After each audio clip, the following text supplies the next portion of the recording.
கிறிஸ்துவில் பிரியமானவர்களே, ஆண்டவராக இயேசு கிறிஸ்துவின் நாமத்திலே உங்கள் யாவரையும் வாழ்த்தி ஆசீர்வதிக்கிறேன். இந்த நாளுக்கு என்று தேவன் நமக்கு அருளி இருக்கும் ஜீவ வார்த்தை ஆதியாகமத்தின் புஸ்தகம் 35ஆம் அதிகாரம் 18வது வசனம். அவள் அவனுக்கு பெனோனி என்று பெயரிட்டாள், அவன் தகப்பனோ அவனுக்கு பென்யமீன் என்று பெயரிட்டான். என கேட்கிற தேவனுடைய பிள்ளைகளே, தேவனுக்கு ஒரு பலிபீடத்தை உண்டாக்கும் பொருட்டு கட்டளை பெற்று யாக்கோபு தன் ஜனங்களோடும் தன் முழு குடும்பத்தோடும் தன் பரிவாரங்களோடும் அவன் பிரயாணம் பண்ணுகிறான். அவன் இப்படியாய் பிரயாணம் பண்ணி போகிற அந்த பாதையிலே எப்பிராத்தா எனப்பட்ட பெத்லெகேமுக்கு சமீபமாய் வந்து கொண்டிருக்கிற பொழுது ராகேல் பிள்ளை பெறுகிறாள். அவள் பிரசவிக்கிற நேரம் வந்தபோது மிகுந்த வேதனையினாலே வியாகுலத்தினாலே நிறைந்து மரண தருவாயிலே அவள் மரிக்கும் காலத்திலே அவன் பிறக்கிறபடினால் அவள் இப்படியாக அவனுக்கு அந்த மரண தருவாயிலே பெயரிடுகிறாள். பெனோனி என்று பெயரிட்டாள் என்று எழுதியிருக்கிறது. என்னை கேட்கும் தேவனுடைய பிள்ளைகளே, புதிதாய் பிறந்த பிள்ளை அதற்கு வழங்கப்பட்ட அந்த பெயர் பெனோனி என்று சொன்னால் வேதனையின் மகன் என்று அர்த்தம். அந்த பெயர் வழங்கப்படுவதற்கு முன்பதாகவே அந்த தகப்பன் குறுக்கிட்டு, யாக்கோபு குறுக்கிட்டு அந்த பிறந்திருக்கும் பிள்ளைக்கு பென்யமீன் என்று பெயரிட்டார் என்று எழுதியிருக்கிறது. பென்யமீன் என்று சொன்னால் வலங்கையின் மகன். என கேட்கிற தேவனுடைய பிள்ளைகளே, வேதனையின் மகன் என்றுதான் பிறந்தான். ஆனால் பிறந்த அவன் வேதனையின் மகன் என்று அறியப்படுவதற்கு முன்பதாக, அந்த பெயர் வழங்கப்படுவதற்கு முன்பதாக ஒரு பெயர் மாற்றத்தை தகப்பனாக யாக்கோபு கொண்டு வருகிறான். எனவே இப்பொழுது வேதனையின் மகன் வலங்கையின் மகனாக அறியப்படுகிறான். என கேட்கிற தேவனுடைய பிள்ளைகளே, இந்த நாளிலே தேவன் இப்படித்தான் உங்கள் வாழ்க்கையிலே செய்ய போகிறார். எவைகளெல்லாம் உங்கள் வாழ்க்கையிலே வேதனையின் மகன் என்று பிறந்திருக்கிறதோ அதெல்லாம் இன்னைக்கு வலங்கையின் மகன் என்று மாறப்போகிறது. எவைகள் உங்களுக்கு வேதனை உண்டு பண்ணும் என்கின்ற ஒரு வெளிப்பாடோடு புறப்பட்டு வருகிறதோ அதை எல்லாவற்றையும் அவருடைய வலது கரத்தினாலே அந்த தீமை அனைத்தையும் அவர் நன்மையாய் மாற்றப் போகிறார். என கேட்கிற தேவனுடைய பிள்ளைகளே, அவர் முச்செடிக்கு பதிலாக தேவதாரு விருட்சங்களை முளைக்க பண்ணுகிற தேவனாய் இருக்கிறார்.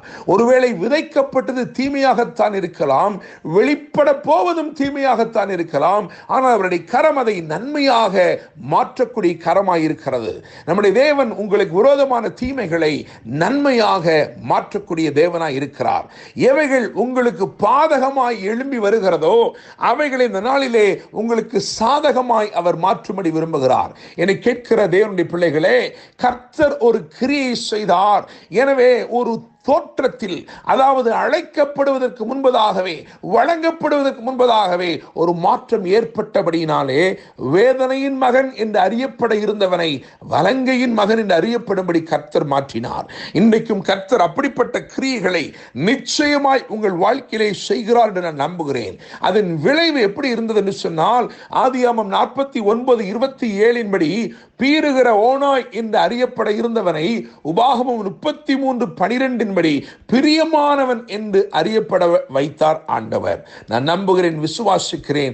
எதெல்லாம் பீறுகிறதாய் தோன்றுகிறதோ அதெல்லாம் உங்கள் வாழ்க்கையிலே பிரியமானதாய் மாறப்போகிறது. தேவனுடைய பிள்ளைகளே, நீங்கள் யோசேப்புடைய சரித்திரத்தை வாசித்து பார்க்கும் பொழுது அதிலே அழகாய் ஒரு சம்பவம் சொல்லப்பட்டிருக்கிறது.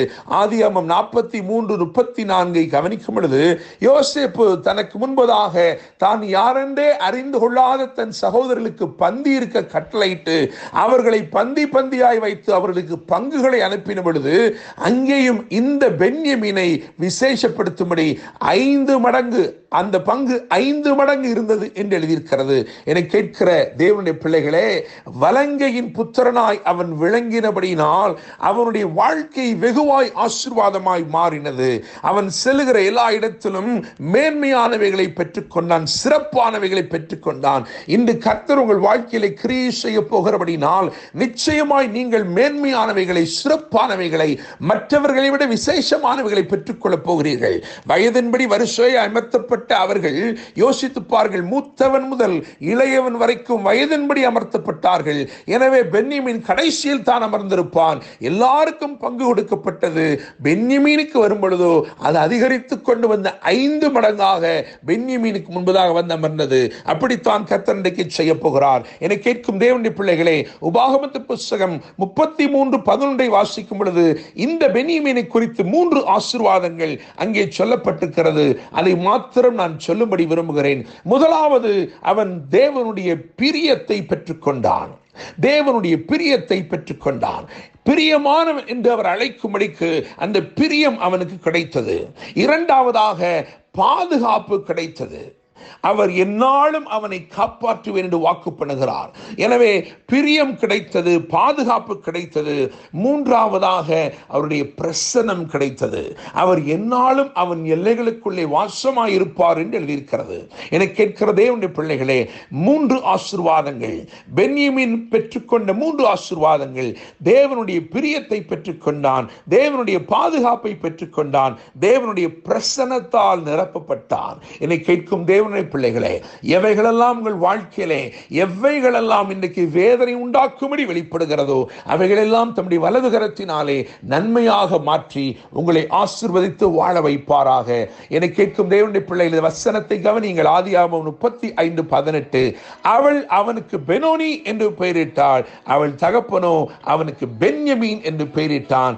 எல்லா வேதனையும் மாற்றும் அந்த வலதுகரம் உங்கள் வாழ்க்கையில் இன்றைக்கு செயல்பற்றி உங்களை ஆசீர்வதித்து மேன்மைப்படுத்தி உயர்த்துவதாக.